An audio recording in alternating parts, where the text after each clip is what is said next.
Good day, mga bay. I am now here at Agricultural Training Institute of Caraga region. No, it's not my first time here. I haven't toured their compound yet. How about you? If you're like me, come and join me as we explore the ATI Caraga farm.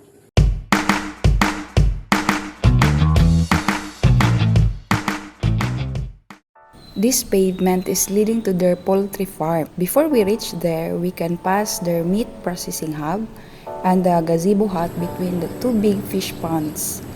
The pond will be shaded by the vines and leaves of these grapes. Hi everyone, we are here now at the cacao areas. As you can see, cacao trees are newly pruned and the base of the trees were cleaned in order to prevent the infestation of pests and diseases. Cacao trees here in ATI was intercropped with bananas.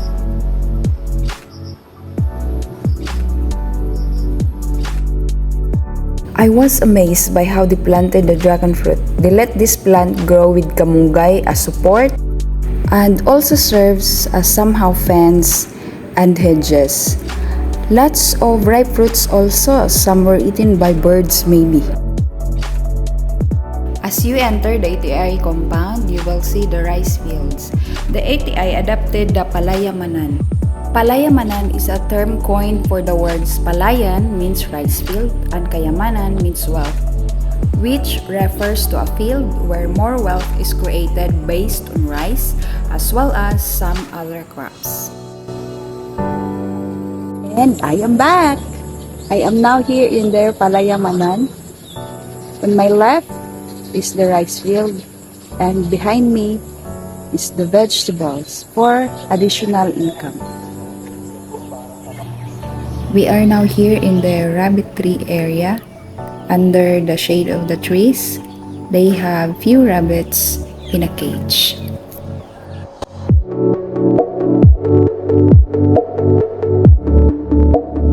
They also have cute houses for their bunnies.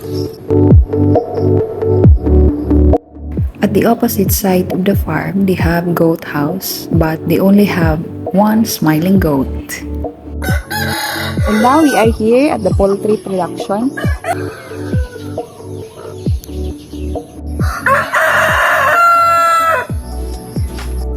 The ATI poultry is in free range. They have different breeds of chickens like Rhode Island, White Leghorn, Plymouth.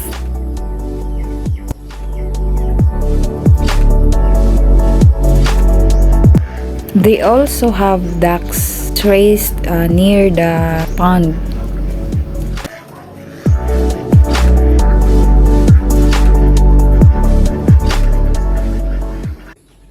That ends our farm tour. What is your favorite spot of this tour?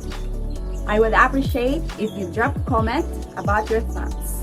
I hope you enjoyed this video as I am. Please follow me for more. Until next time, bye!